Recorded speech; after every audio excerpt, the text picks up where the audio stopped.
afternoon, everyone. Oh, come on, y'all. We gotta do better. We had a rally, right? Good afternoon, everyone. Is it our bodies?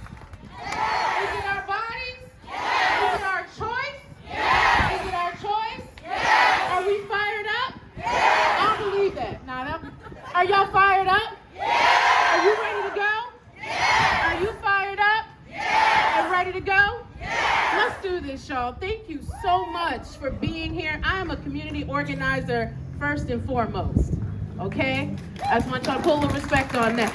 The organizers are what not only the folks that brought us here today, but community organizers are what help us not only as candidates, not only as elected officials, as engaged citizenry, right?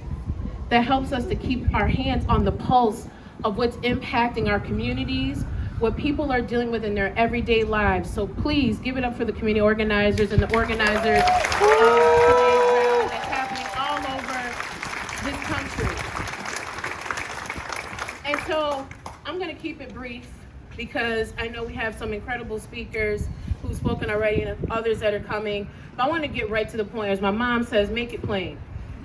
So, as we all have heard today, we are in a pivotal time, not only here in the Southern Tier, not only here in New York State, but in this country and our world. We are witnessing continuously intentional moves to erode our rights, okay? Maybe it's just where I am, right? Are y'all seeing the same things?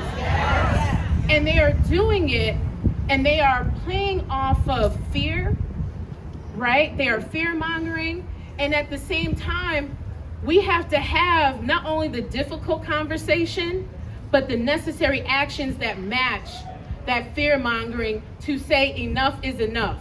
We require and deserve our right to our own autonomy over our bodies. Y'all agree with that? Yes. We deserve dignity as human beings. Would y'all all agree with that? Yes. We have integrity, and the role of government is to not take those things away, those things that make up who we are as human beings.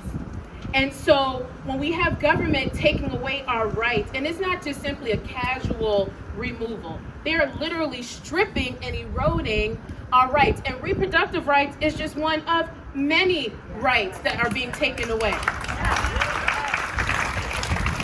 People have the right to not only choose and have autonomy over their reproductive health, but our communities deserve rights such as affordable housing, right? Our communities deserve quality, affordable health care. Do we not agree with that? And so here in New York State, right, we had some foresight in 2019. I know Assemblywoman Donna Lupardo already touched on the fact that in New York State, we have codified Roe v. Wade, right? We have. But we can't rest on that. Anytime we get comfortable and complacent, that's when the opposition revs it up a whole other degree and takes it to level 100, right? And so as Assemblywoman Donna Lupardo has mentioned, I'm just gonna touch on this very briefly. We know that elections not only give us an opportunity to get representatives in office that understand our issues, but they are not permanent. Did y'all hear that? Yeah. We have to ensure, and we have tools at our disposal to ensure that regardless of who is in office, okay? I want to make that very clear that we have resources that we need to utilize, and one of those resources is a constitutional amendment. The constitutional amendment goes beyond just codifying in law, right? It's a part of the documentation that guides what we do here in New York State. And we are way past time to have reproductive rights as a part of our Constitution. Would you all agree with that?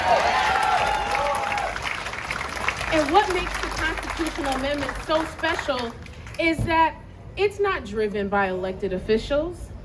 You know who it's driven by? Us, as people. We are saying that we want this to be a part of the guiding documents that our leadership has to utilize in order to govern. Are y'all still with me? So now, with that being said, it is critically important, and you will hear and you have continued to hear how important your vote is, right? But I always like to go further than that, because your vote is just one tool that we have, and it's a necessary tool to get leaders in office who not only get it and quite frankly give a damn, right?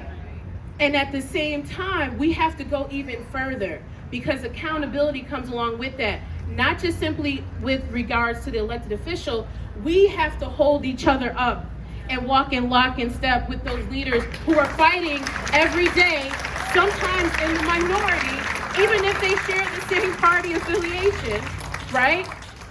To help push and keep the foot on the gas, okay? And so I know we all are feeling like, why are we here? Like, why are we having this conversation? We thought that this was over. Let me tell y'all something.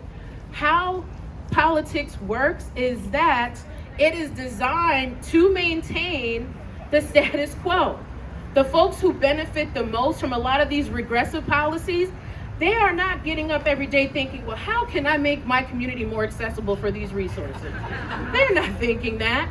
What they are thinking instead is, how do I maintain my power for me and not the we, okay?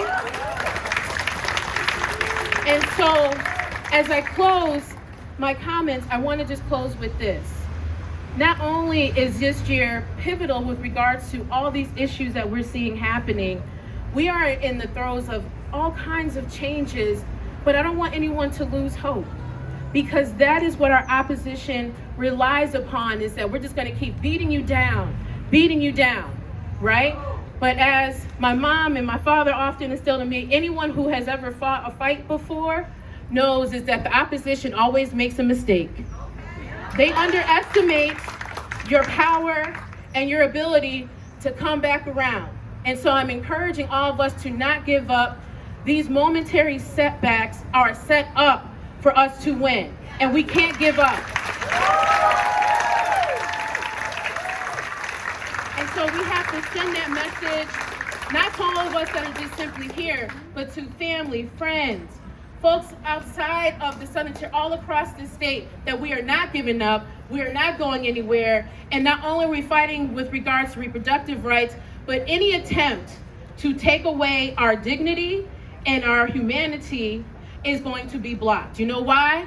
Because it's what? Our bodies? It's what? And are we fired up? Yeah. Are we ready to go? Yeah. Are we fired up? Yeah. Are we ready to go? Yeah. All right, let's do this, y'all. Thank you so much.